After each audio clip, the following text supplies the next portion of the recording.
So, Mike, every year on the Kulturecast, we do a month for you. One of my closest friends, someone who I consider a big part of my podcasting journey. But this year, it's not March. It's Mike White May. Yeah. Why'd you push me back? I don't know, man. I don't even remember what we did in March at this point. Like, I think it was Jess Byard March. Was it? No. Was it? No, because Jess is always like June or July. What was March? I don't even remember. God, fucking, I don't know. But yeah, it's Mike White May, everybody. And you know what that means. It's going to be movies that are way too highbrow for this show normally. Just means kidding. Your wife is just going to hate me even more, Chris. See, Mike, I made a decision to know that when Mike White March or May rolls around, it's just going to be me watching the movies. I was going to fuck off to my idiot hole for an hour and a half, watch my movie, and then come back and be like, what did you want to talk about? Yeah. Oh. So, ladies and gentlemen, boys and girls, on this episode of the Kulturecast, I am still your host, Chris Stachiw. Much to the chagrin of many, the voices you've heard them before, but you're hearing them once again. I'll introduce them. The man of the hour, the man who hosts the Projection Booth podcast. He's Mike White. May's Mike White. Yeah, named after me. Yeah, not the film director Mike White. Right. Yeah. Infinitely more important Mike White is. I don't know about that. I've never gotten Jennifer Coolidge a Golden Globe, so fair. Not yet, you haven't. Right? Not yet, yeah. Wow. Oh my God. Oh, wow. Me hot dog real bad. God. Yeah, because that's what the ghost of Miloš Forman wanted on this episode of the show, was for us to do Jennifer Coolidge impersonations while talking about Jennifer Coolidge impression. And also joining us, they are one of the hosts of the Scary Stories We Tell podcast, your friend and mine, Jess Byard. Hello. Hi. I completely didn't remember what the theme of this month was. So speaking And of now I know that, who to blame. yes. Speaking Now you of know. that, the more you know, I've heard. So as I mentioned, it is Mike White May, and we are doing movies that Mike, you programmed. So I'm going to turn the floor over to you and tell me a little bit about why we're talking about the films of Miloš Forman holistically, and then why did you pick 1964's Černý Petr, otherwise known as Black Peter?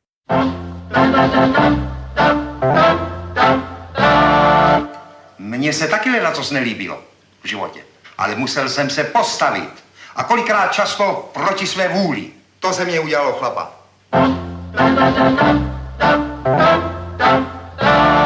Co chceš dělat? Odpověz. Co chceš dělat?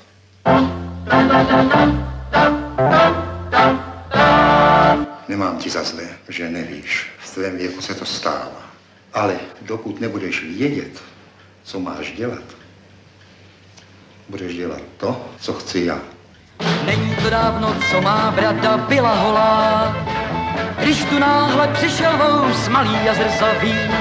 Koupil jsem si holení a večer místo školení holil jsem se potají, tak jak to hoši dělají, když mě náhle prozradili boty vrzaví. Na prstech bychom spočítali, kolik chlapců chce do kšeftu. Je takhle, každý chce být astronautem, kosmonautem, radiomechanikem a když nějakého kluka dostaneme, tak je to určitě nějaký kripl. Já jsem ti řekl ahoj, jsem ti taky řekl ahoj. No jo, ale jak? Ahoj. Ty jsi mi řekl oj. Slyšíš ten rozdíl? Ahoj. Oj. Slyšíš to jo? Dále. Ahoj. Oj. Slyšíš to jo? Ahoj. Why? Well, I think it might have come partially from a conversation we were having about One Flew Over the Cuckoo's Nest. And I don't think, now, have you seen that one? Nope. Okay. Yes. So, Which Andy Rausch on the last episode, movies. he was like, hey, what Miloš Forman movies are you doing? And I rattled him off and he was like, have you seen One Flew Over the Cuckoo's Nest? Like, I have not. And he was like, Mike did not pick that, I see. yes. Well, I could have gone with the easy ones. I could have gone with Ragtime or Amadeus or Hair or Man on the Moon. Yeah. The People versus Larry Flint, but I said, this guy has only, quote unquote, only directed 22 films or fewer than that, because I think there are things in his filmography on IMDb that are not really films. There's some shorts, there's a music video, there's a lot of stuff of his that I haven't seen though. And this was one of them. I've had this on my to watch list for a long damn time. And that's how I did all of these films this month. So it is Miloš Forman films that I haven't seen. And as Jess Byard so eloquently put it, instead of Mike White made, maybe it is Mike White made a mistake. But wait, there's more, because all those movies you named, and you picked the one about the guy who works at a grocery store. Well, it is very kinda. Yeah, it's interesting that this does fit in his filmography really well. Like looking at If Only They Ain't Had Them Bands and then Audition, and then you see Black Peter, it really leads well into Loves of a Blonde and then Fireman's Ball, which really, Loves of a Blonde helps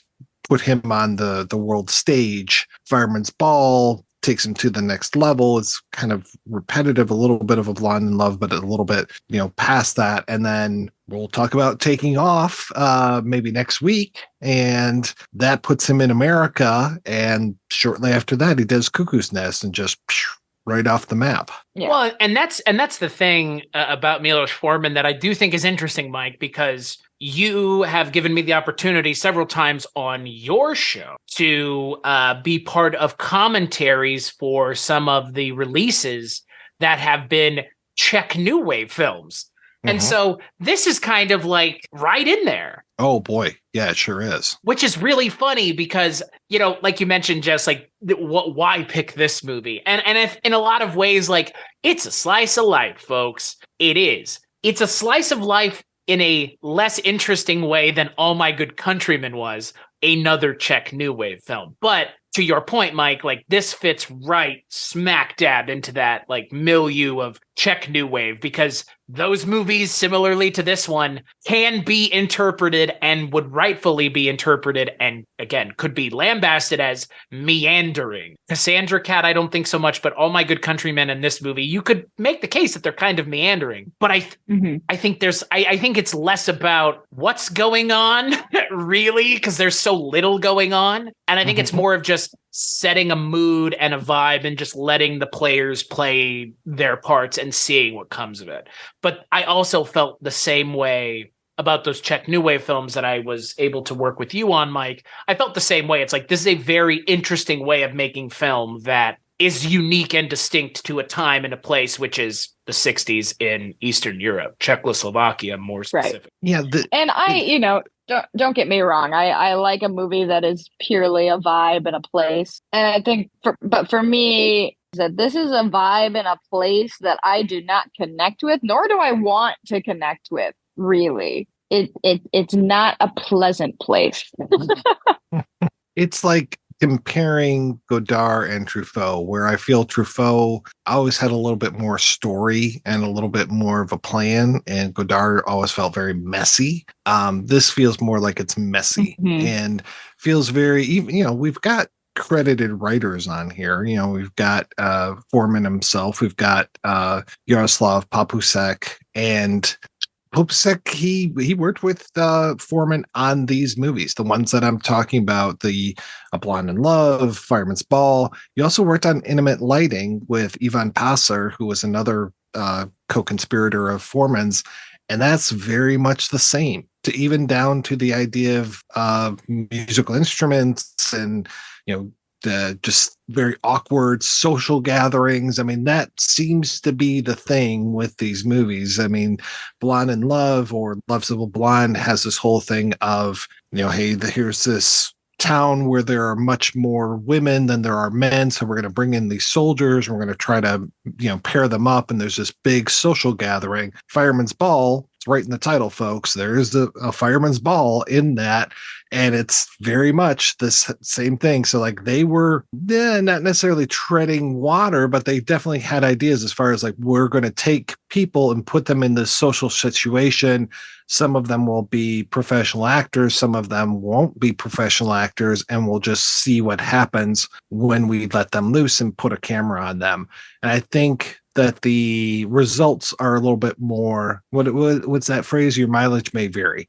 Some of the results are better than others. Right. I think there's much more structure in A Blonde in Love. I think that they, start with that idea, and they've got some really good performances in there, and then they really structure more of a narrative around that. Same thing with Fireman's Ball. This one, there isn't that much of a narrative, and it's really like big chunks of improv feeling scenes where it's, okay, Peter goes to work at this place, doesn't do a really good job. He is supposed to be watching for shoplifters.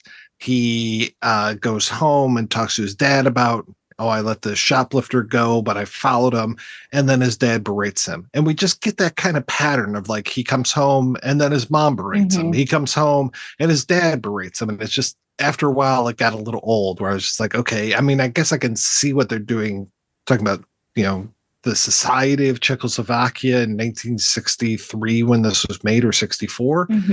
But yeah, I feel you, Jess. This was not necessarily something where I was just like, oh, this is compelling cinema. Had I been in a cinema watching this, I think it would have been a lot easier than sitting on my couch watching this, because I was just so tempted to start looking at other things. Yeah, to be distracted by everything else. I would agree with that. I think that movies like this that are more slow, meandering, not particularly there to tell a story per se, but to give you kind of an insight on what the culture and the life is for people of this, time and place.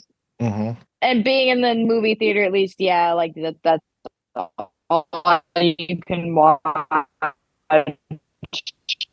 You're focused. I had a very hard time staying focused. I mean, really, this movie's not an hour and a half of a lot of nothing happened. These characters are also going. There's no arc. There's no real conflict between any of the characters other than like a rivalry between the two bricklayer boys and Peter. But even that is very anticlimactic. I mean, anticlimactic is pretty much this movie. But I like a good slice of life movie. I do. But again, I need the characters to be at least enough to carry the film. Yeah, Peter isn't very compelling. Like, even as this kind of milquetoast guy, he reminds me a little bit of the main character from Closely Watched Trains, where he's not that active of a person. He more lets things happen passive to him. Yes. But even with that character, I mean, he's got a lot more personality, and he does make some decisions and does do some stuff. Whereas for Peter in this, just is constantly put upon, and he never really stands up for himself. No, and it's never really established. And here's, for me, my barrier. I'm not familiar with Czechoslovakia in the 60s. I don't understand. I can gather that the whole bricklayer thing is, it's seems to be that Peter is looking his nose down at the blue collar lifestyle that is tradition for men at the time. And, we do get a bit at the end of one of, the many speeches where, he mentions that Peter played guitar and things like that. And so, we get this idea that sure, Peter's probably somebody who wants a little more exotic of a life for himself, that he doesn't want to remain in this town and just be a bricklayer and just, become his father, essentially. But I don't know what Peter does want to do. I only learned that he played guitar from his father in the very last speech of the movie. Right. Like, in the I don't closing know minutes of the film. Yeah. Yeah. I don't know anything about Peter whatsoever, other than he's kind of a timid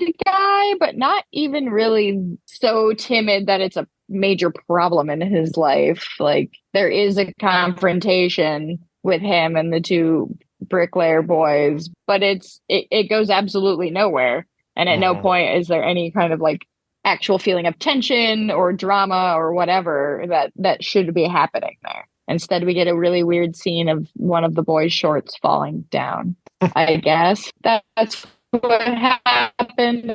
I don't know. I was really confused by that scene as to what the joke was. Well, I mean, for a lot of the film's runtime, I honestly felt like I was waiting for Forman to make a decision on something to do, because you get a lot of these scenes. I mean, Jess, you and I were texting back and forth while we were watching it, and you were maybe like 10, 20 minutes behind me, and you were like, is this whole movie going to be at this dance scene? And yeah.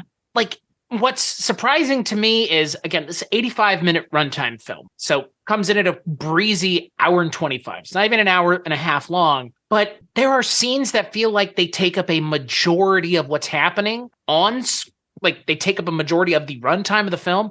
And yet nothing happens in those scenes memorable enough for me to remember that, oh yeah, this is what happened at the dance. At the dance, it seems like Peter is just walking in circles, interacting with people, and ultimately, to what end? It like you mentioned, Jess, we're never made aware as an audience, and there's nothing wrong with this in a way.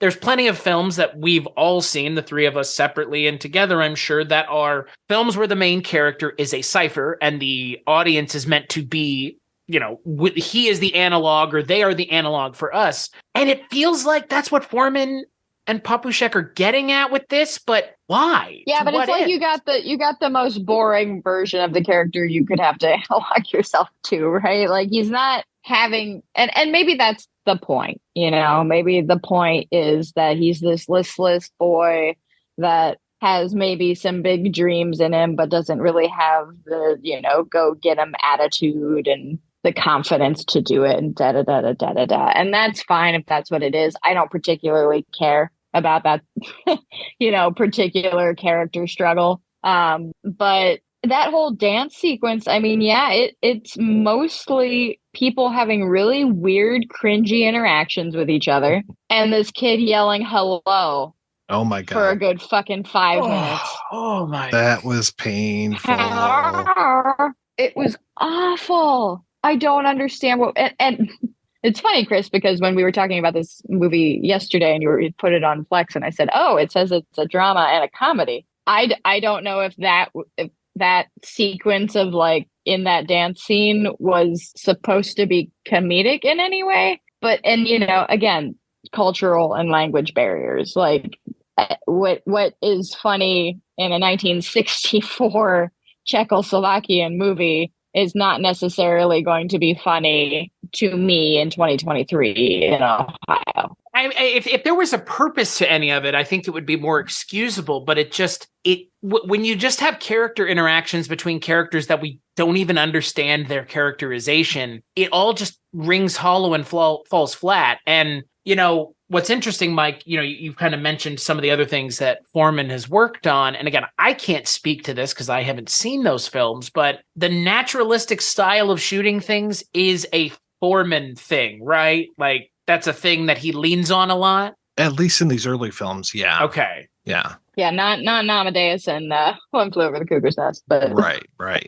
And it's not necessarily unique to him inside of the Czech New Wave. Right. I did mention Ivan Passer. He was doing kind of the same thing, but then you compare him to other Czech New Wave directors, and I'm not remembering a lot of others that do this kind of very floaty freestyle kind of thing. And I guess I'm thinking probably of like mid to later 60s. It feels like they were really kind of getting their feet under them in the earlier 60s.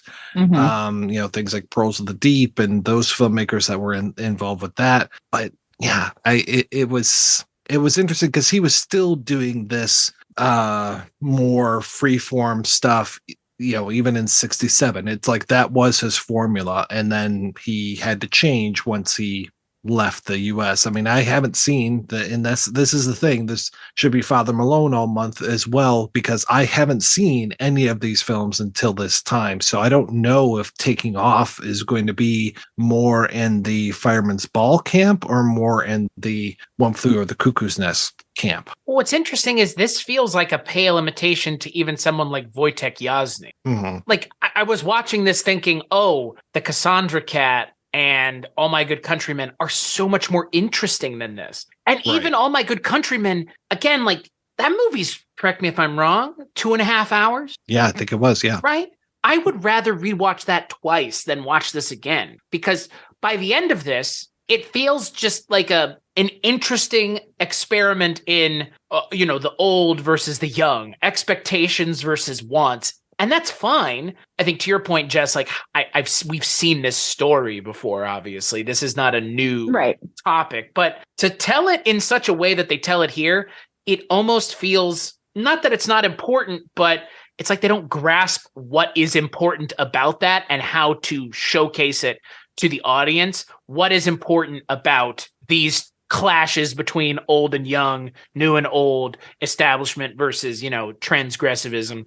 What are those? What does that mean? And the movie just throws it at you, but has no interest in actually getting into it, which again, Forman is at the early stages of his career. So I can't fault him for that. But yeah, it seems very water treading. I mean, you've mentioned it already, Mike, but that's a very good way of putting it. Yeah, it's a real shame because I really wanted, and this goes for all of these movies this month. I really want them to be good. I want them to be compelling. So hopefully this is just a rocky start for us. This is... Well, how early, where does this fall in his career? Like, how many movies did he make before this? Audition is 47 minutes long. And then what was the other one? I always screw up these early titles because, I keep calling it A Blonde in Love, but it's also Love's a Blonde.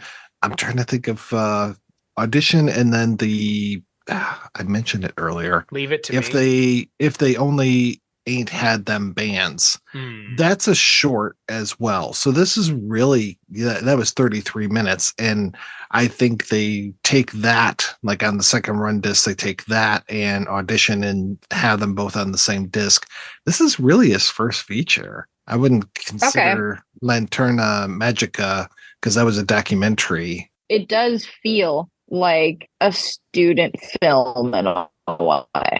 Mm-hmm. Yeah. Oh, yeah. Definitely feels very, very rough around the edges. Just in the minimal character. Mm-hmm. Mm-hmm. Well, and it's like, I mean, what's the easiest way to make a movie when you have a bunch of friends, right? Like, get your friends together, put the camera in front of them, and see what happens. I mean, see what comes of it. And I mean, that entire scene in the dance hall feels like that to a T. Because by the end of that scene, after it goes on for what feels like a half an hour. It's probably closer to about 15 minutes. But by the end of it, you're just like, what are we doing here, guys? Like, what is the point of this? Because if you're just going to meander here right now, like this, I don't know. It's just shocking to me. Because like you said, Jess, it feels very much like a filmmaker who is getting his legs beneath him and not from a visuals. I think this film is interesting to look at visually. It's shot, again, very naturalistically, a lot of natural lighting. It looks really nice, but that is not enough to carry it an hour and a half. Right. Which is a shame. Yeah. I mean, it is. Like, I don't think anybody who made this wanted to make a movie that feels kind of like a slice of life with no point. But that's like, when I was watching this, I was genuinely concerned what we were going to talk about, which does not happen very often when we do this. Ever, frankly. Like, it's so shocking to me because I had this expectation of Miloš Forman, and again, I think my expectation will be fulfilled at some point this month. I'm sure it will be, but I guess I should have tempered my expectations against the idea that this is Czech New Wave, and this is a director who is not operating at the same capacity that a Jasny is at this time. Forman is 10 years behind Jasny, at least at this point. Yeah, I won't disagree with you. And yeah, he does this much better when he goes on to his next film. I mean, Loves of a Blonde is still just a wonderful film. And what they do in Loves of a Blonde, they have such a similar thing of having a party scene, and you've got I think most of the female actresses in the movie are non-professionals. I'm trying to remember if our main character was a professional or not. And then you've got this group of soldiers there as well.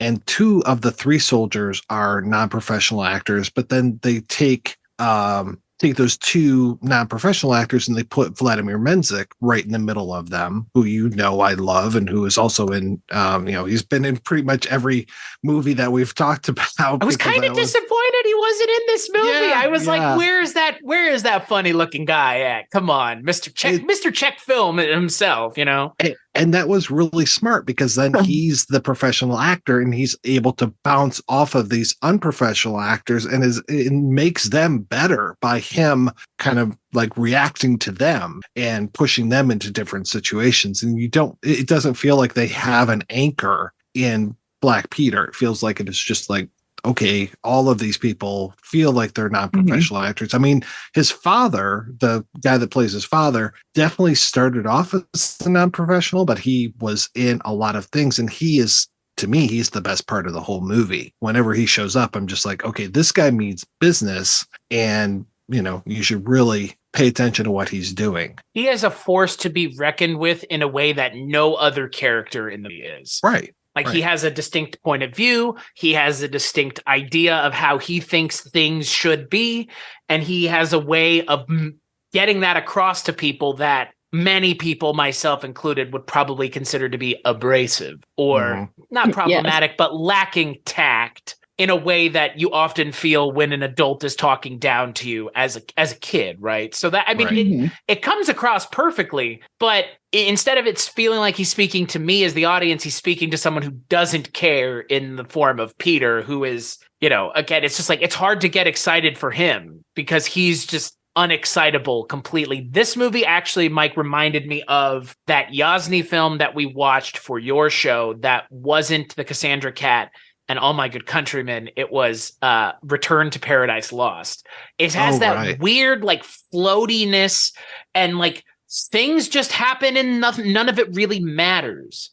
Like, there's no, like, with that movie, my biggest issue was there were no stakes. Everything was just like random people are doing random things. This feels so much like that. Just like, oh, we came to America and we're going to get pizza, and then we're going to go, and the kid got lost. And it's like, what does any of this fucking matter? Like, and that is, I felt the same way here. It's just like, if you're trying to make some grand point, I don't think you're making it as successfully as you think you are.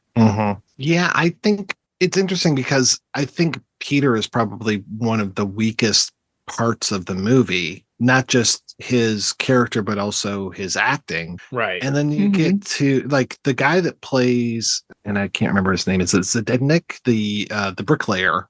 Right. Yeah. He's much more interesting. And then I think Forman realized this, because I want to say he comes back in Loves of a Blonde. It's like, yeah, he totally does. I just looked him up, and yeah, he's the main male character in Loves of a Blonde. And then the father comes back as well. It's just like, if anything, I think the bricklayer was much more interesting than this poor passive guy who can't stop shoplifters. And at the same time, I want to say that there's some sort of commentary going on as far as him having to stop shoplifters, and are people taking enough that they really need to stop that? There's always that loss when it comes to shops and everything. And there's that thing now where it's like, hey, if you see somebody shoplifting, like, baby items or staples or these kind of things, just leave them be. Just obviously they're going through some tough times, so you don't have to be a dick about it. And I'm wondering, like, is Peter trying to not be a dick about it, or is he just so completely powerless that he can't do anything? I think the movie doesn't want to decide that.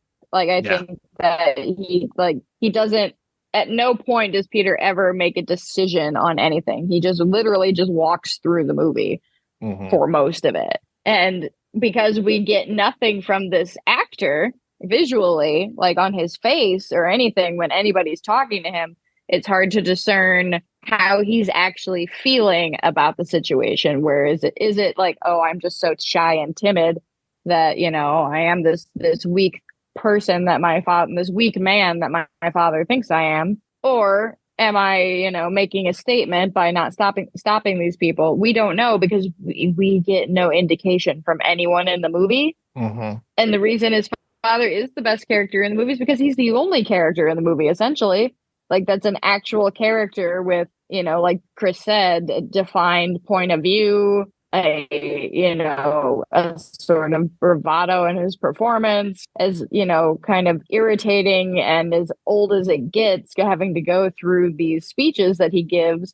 They are the only thing that like actually like speaks of any kind of passion in the movie. Mm-hmm. And I mean, look, we're telling a story at the bare bones. This is a story about a, late teens, early 20-something boy, and he does have a girlfriend, or, a girl that he's involved with. And I don't care about any of it. Like, No. Even like they don't even go into any, like, she's in the movie, but they're not romantic with each other. There's no chemistry between the actors. I don't really understand the purpose that she serves in this movie whatsoever. No, but she's got a really cool haircut. Yeah, it's so awesome. Yeah, that's about it. Great. Yeah. I think it maybe speaks to this idea of like the emasculation of Peter by his father. Beyond that. Mm-hmm. But like, to what end? Like, right. Well, that's what Chris and I discussed this earlier, where I'm like, this is because, I'm looking at it a 2023 lens. It is a movie about toxic masculinity, but I don't think it realized its time talking about people of their time. And that's how, the mindset was then, and probably in that area. Again, I don't know. I'm not familiar with 1960s Czechoslovakia, but I assume that it's much like any other 1960s version of any other country, where it was very, men need to work, women need to be at home. Right. Right. Well, and it makes that very apparent in the movie when we see his mother, right, who is essentially confined to the kitchen the entire film. So, or I guess the house. What I don't know is if this movie is wanting us to, like, if it's trying to convince us that Peter does need to shape up and be a bricklayer, be a strong man and work with his hands and be, a real man for this woman and all these things, or if it is trying to have a commentary on, that form of, overbearingness. But I can't tell, because the movie makes no declarative statement on anything. Well, and again, I don't think it's even interested in that. And that's, I think for me, that's the problem with this movie, is I'm not sure what it is interested in doing. If it's interested in telling this kind of,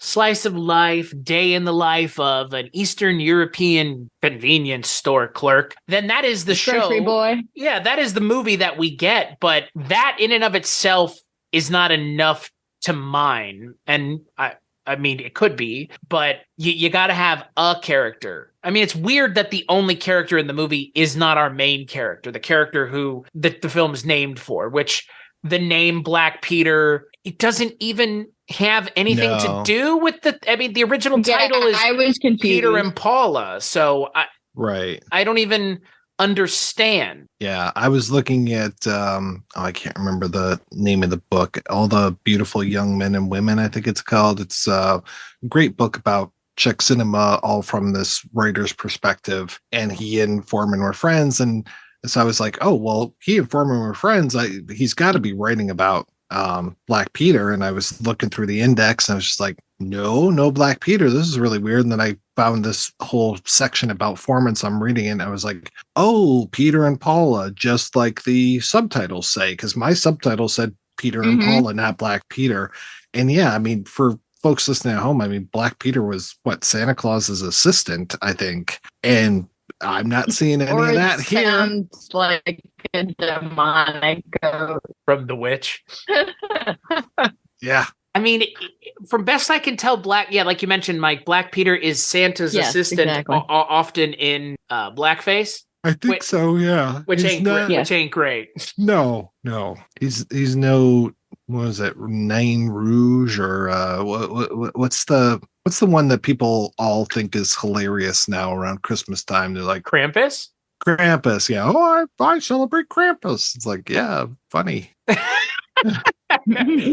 Mike White is not amused by your bullshit, folks. Yeah, sorry. Is that the same response you give to someone when they say Die Hard is their favorite Christmas movie? Oh boy, yeah. You're so funny. What an edgy opinion you have. Please tell me more.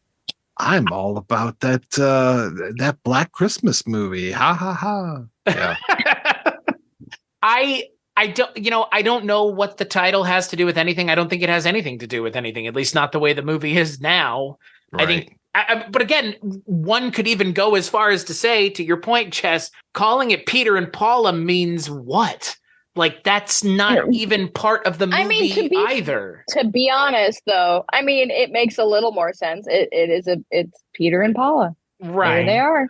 And as much as there's literally two characters in this movie named Peter and Paula. Right. Watch them meander about the scenery. Mm-hmm. Yeah, I mean, I would say something that's vaguely similar as far as a young man who's trying to get laid, because it doesn't even feel like he's trying to get laid that much. No. Which is really weird, because you would think he would be as horned up as the bricklayer.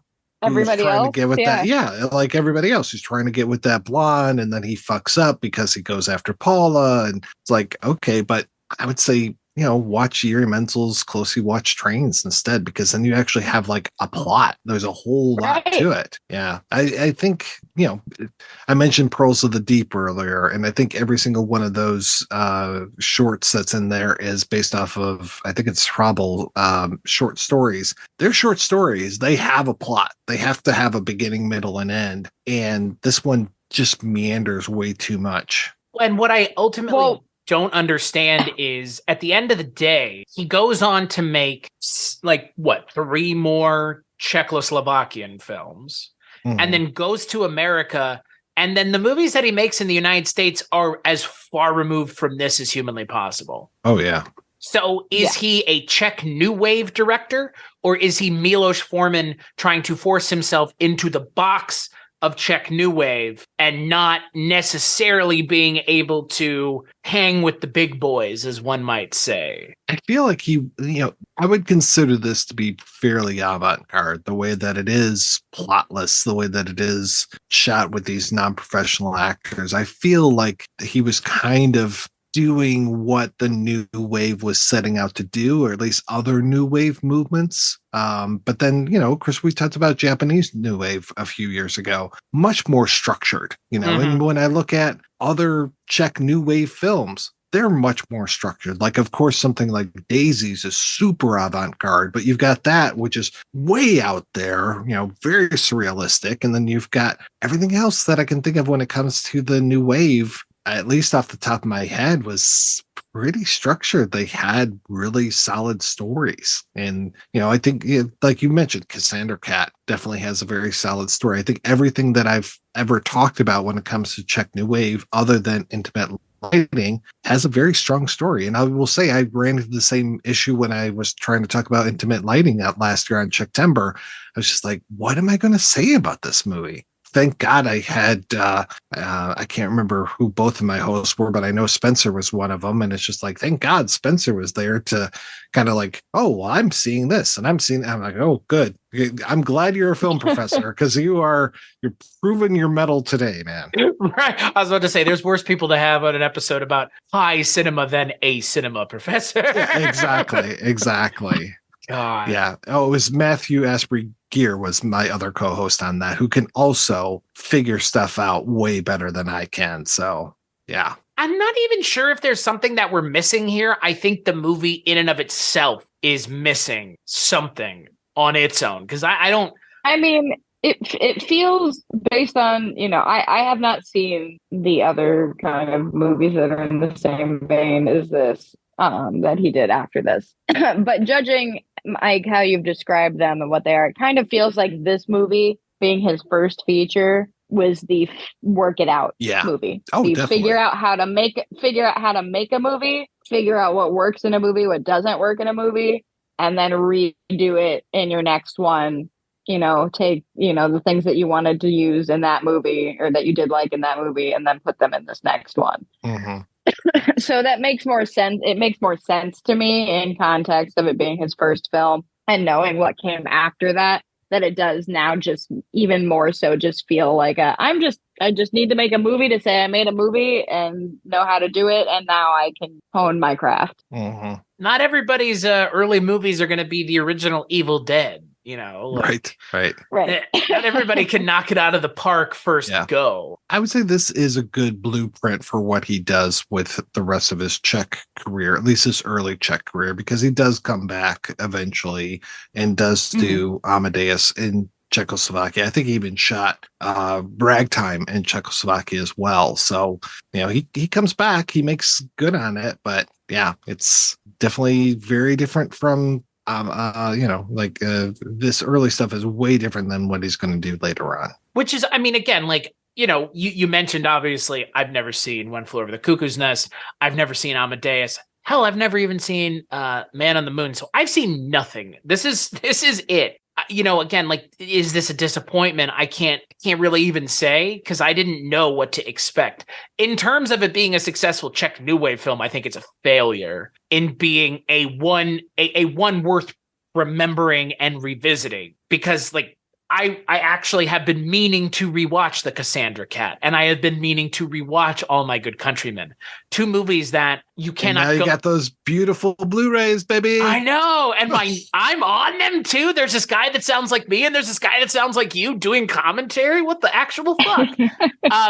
But the thing is, like, those movies, longer than this one, more complex in what they're getting at, but. I'm just going to say this, and I know that this might sound like a stereotype, and in a lot of ways it totally is. This is not as much of a movie as I was expecting it to be from people that were making movies at the time, as in a movie that has something to say about something that's going on in Czechoslovakia at the time, because damn near everybody else who made these movies, I'm sure, had something to say. And I know Wojtek Jasny did in a movie that has a cat that can see fucking colors, which, yes. And then All My Good Countrymen, which, again, is a slice of life movie in a lot of ways that this one is. It's just, it has memorable characters. It has memorable set pieces. It has things that you can resonate with and remember, like the scene with, what's his first name? Mesnik Vladimir Mesnik in All My Good Countrymen,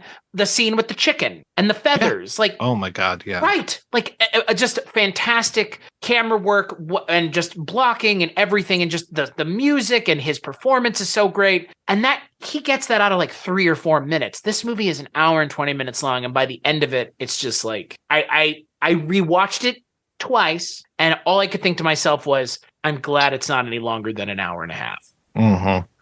I was kind of shocked when it was an hour and a half, just because his previous movies were, what did I say, 15 minutes or half an hour and 45 minutes. I was like, oh, this will be over in 70 minutes tops. And then when it was an hour and a half, I was like, oh my God, really? I had a difficult time making it through this one as well. Wow. Is that common for you? I don't feel like that's not common for any of us, right? It's not common for me, definitely with these movies. I mean, even if I just sit and I watch and I go, oh, I know that guy. Oh, that guy, and there's always interesting performances, but this one was just there weren't that many interesting performances. Like I said, the father I thought was good, and the bricklayer, and I think the bricklayer's boss, but that was about it. I was just like, okay, I'm not really in the bricklayer, obviously playing drunk. I usually have a hard time with people playing drunk. He was being very accurate though. And, once he fell asleep, I was like, oh, good. This is probably the last we're going to see of him in this movie, but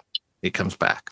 I am. Yeah. Mm-hmm. This was a rough one. Like, it was pretty innocuously rough though. I feel like an hour and a half, ends up just, I don't know. I wanted more from this. And I just wanted so much more because I know what these movies can be. Like The Cassandra Cat. Like, what a wild. These Jess, these Czech movies are pretty nuts. Like, I've only seen a handful, but I'm sure, Mike, you've already spoken to some of them, but like some of these are really like high concept. Like, this movie is shockingly low concept for a Czech New Wave film. Like, I mean, you mentioned Japanese New Wave films, Mike. Like, this is like this is like nothing compared to even that. Like, it's just, there's so little happening here. It's shocking that this is not just a documentary. Like, if it were a documentary, maybe I could excuse it. Yeah. Like, well, and it's interesting too, because like these early Forman films really remind me of a lot of like early Makavejev films as well, and that's the Yugoslavian New Wave that's going on. But he always had two stories. He had, this is more of the documentary side of it, and this is more the narrative side of it. And it was always interesting the way that he would combine those. This reminds me a little bit of Man Is Not a Bird, but I would say that Man Is Not a Bird is actually closer to Loves of a Blonde because it's much better done. But you also have that idea of the non-professional actors as well. But it's just like, come on, like, yeah, this like I said, it was a rough draft, and it was super rough around the edges. And man, oh man, it was difficult. It was very difficult. Does that ever work out for any director where they use non-traditional actors? Oh yeah, I mean, like I said, his later stuff was great. Right. Yeah, but like, I can't, like, I ask that question because it feels like this is a really good example of like how it fails spectacularly, almost to the point where it's like, why would anybody try this again? Like, right. But again, it's successful for other people. I just think I see a vision of Miloš Forman on the set of this movie just looking harried, like just like it's fine, like great, whatever. Like, and I could totally see that because again, there's parts of this that just feel like somebody couldn't figure out. Like the way this movie ends is, to use the word abrupt might be a fucking understatement. It's so shockingly abrupt that there is no ending to this movie. Like you mentioned, Jess, it's an anticlimax. Yeah. Somewhere Eric Andre and Tim and Eric are clapping their hands because they couldn't do an anticlimax that good. I mean, it's funny because one of my film professors, my Eastern European film professor, who introduced me to all of these great Eastern European films, including the Czech New Wave, he described Audition, the previous Forman film, and he described it in such a beautiful way that I was just like, oh, wow, that sounds great. And then when I sat down to watch Audition, I was just like, I'm having such a hard time watching this thing. And that's only 45 minutes long. The way he described it was, okay, so Forman came in and there are all of these people and he puts on this fake audition for a role and then shoots all of these non-professional actors doing their audition and how nervous they are and all this stuff. And then he goes back. He's got one person. He's got a confederate amongst all of these non-professional actors who actually is his actress. So he shoots more with her behind the scenes. You know, he's got the other actresses there, the other women there. And then he will like follow her home and see her reaction to all this stuff or the stuff before the audition. And we follow her through that. And so suddenly you have a movie because you have all of these women doing this thing, but plus you have, you know, your actress who is walking you through the real structure of it. And I was like, oh, wow, that's really kind of a cool thing. Like I said, the description was so much better than the execution. And it feels, you know, he was doing this, he was trying it. He was very economically sound to do this because you're not paying these folks nearly as much, I think. But yeah, just kept missing the mark there. But he hits it with Loves of a Blonde. And I think we would all agree that the sign of any quality filmmaker is the ability to adapt and change and get better with every movie. And, you know, again, I have seen, none of these other Forman films, but he does win an Academy Award at one point. So Yeah.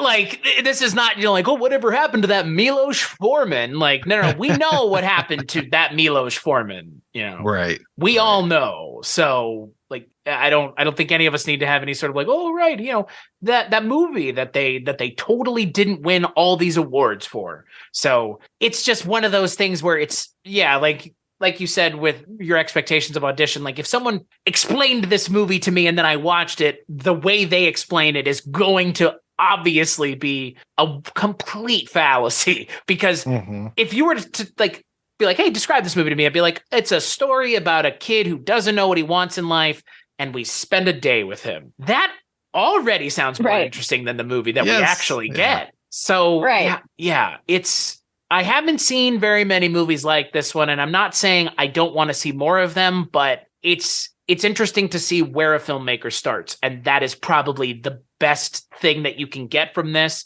is an appreciation of where someone like Forman, who ends up having such a storied career, you can see even now, like, even as kind of not much of a movie as this is, we've given it plenty of compliments. It's a nice looking movie. It's well shot. It's well lit. It's just, it's not a story. Right. But that's a small component. It's a big component, but it is something that's fixable. I mean, if you're a shit director and you don't have an eye for it and you just can't figure out what you're doing, that can't fix that. Forman knows what he wants. It's just execution leaves a little bit to be desired, which again, clearly that ends up not being the case moving forward. So that's for me. I mean, yeah, is this disappointing? Sure. But at the same time, it fills me with a level of excitement to see where he goes from here. Because like you mentioned, Mike, you and I aren't talking about Amadeus, but friend of the show and writer on strike, Mr. Richard Haddam, wanted to do Amadeus. So him and I are going to do Amadeus at some point this month, which I'm excited for because, again, I know how important that movie is for Forman's career, at least, visibly for people who are just watching movies, not going to every single movie that they can catch. I mean, I feel like everybody saw Amadeus. Like everybody knows what that is. So, like that comparatively to Black Peter. Yeah, that's like, we're talking about a mile of distance or more. So, well, and you really do owe it to yourself to watch Cuckoo's Nest as well. I want to. Yes. I want to. That would be my choice. I'm glad you didn't pick it, Mike, because it would be the safe choice. But, it's on brand to not pick it. I've never been the one for the safe choice. No, fuck no, me either. Like, honestly, I mean, we can watch Cuckoo's Nest, but I'm sure it'll be like, oh, this was a good movie. Yeah, let's expound on how good it was. Yeah. Yes, it's good. Let me tell you how good it is. Which is like, this is like, it wasn't bad. I just don't know what you want. Like, what do you want from me? Like, what do you want me to say here? It was neither good nor bad. It just purely exists. Yeah. So Jess, I'll give you the floor first. Final thoughts on Black Peter, aka Peter and Paula. I think you should just watch Amadeus and One Flew Over the Cuckoo's Nest. Mike, what about you? Yeah, interesting start. Wish it was better, but he definitely kicks it up a notch going forward. So I'm glad that I finally saw this one. Won't be revisiting it again anytime soon, but glad to have done it. If you're a completionist, right? If you're a Miloš Forman completionist, I think that this has to be in your viewing catalog. I think if you're probably into Czech New Wave, this has to be in your viewing catalog. But yeah, nobody is covering Black Peter with any sort of what's the word? Immediacy. Yeah, like no, you're not hearing anybody talking about this film. Is it available on is it a Kino? On anything? It's I think Criterion put it out actually, and then it was available on their channel. So as well as a ton of other new wave films. At least a few months ago, they had a whole spotlight. I don't know how Criterion channel works these days, but they had some great films out there, and I would recommend that you check out every one other than this one. I mean, I agree. Realistically, go check out the Blu-rays for the Cassandra Cat and All My Good Countrymen. Yes, Mike and I are on them, so bias is bias, but those are better movies. And at least for me and what I can tell and what I have interpreted and researched through the things that you've given me and preparing for your episodes and commentaries, those are more indicative of what one would expect from Czech New Wave. If you watch this and this is your first Czech New Wave film, you will be disappointed. And you will probably ask yourself, what is all the fuss about? That's a shame. But at the same time, like you said, Mike, this is a starting place. This is not where we end up this month. So, we end up much further from this. So on the next Kulturecast for Mike White May, we're going to be taking a look at Taking Off. Yeah. A lot of taking. You take. What do you ever give? Yeah. And we are going to be joined once again by Mike and a newcomer to the show. But if you've listened to the projection booth before, you have heard Bill Ackerman over there plenty of times. Oh, not that guy. Oh, man. I don't even know him. I haven't even met him. I don't know. He's a really very, very nice person. I've heard nothing but good things. So we'll be joined on that episode, like I said, by Mike and Bill Ackerman. So until then, Jess, where can people find you if they were looking to hunt you down on the internet? You can find me on Instagram at writer Jess Byard. Then there are plenty of other places to find me through there. I'm glad that you added the on the internet, because at first I thought you were encouraging people to hunt Jess down. Please do not. No, I will take your ass out. Well, Mike, speaking of that, where can people pursue you if they were looking for you on the internet? If they were coming after me, they should go to weirdingwaymedia.com, where you can find this show as well as pretty much everything else that we work on. It's a good source. For the good stuff. For the stuff. It's a good source for the stuff. The stuff. You know what stuff we're talking about. Mm-hmm. Yeah. No, like Mike said, weirdingwaymedia.com is where you can go to find Mike's show, The Projection Booth, this show that you're listening to now, Bollywood Cinema Club, a show that I do all about Indian cinema. And hey, let's throw a random show out there just for shits and giggles. Susan Lambert Haddam and Susan Lambert Haddam and Sharon Johnson's 80s TV Ladies, which is hosted by, Richard Haddam's wife, Susan, who, if you think Richard is a good talker, folks, you have not heard 80s TV Ladies, which you should go check out over at weirdingwaymedia.com. As for this show, Kulturecast.com, Patreon.com. I've said it before, I'll say it again, I'll repeat it one more time. If you want to give money, Patreon. If not, like, rate, and review the show wherever you get it. More than likely, iTunes. Mike, thank you so much for joining me. You will be back. You have been invited back once again. Oh, sure. Thank you. Jess, you will be back again at some point, but thank you both for joining me, obviously, and Mike for programming the month as well. So, as always, we'll catch you both on the next episode.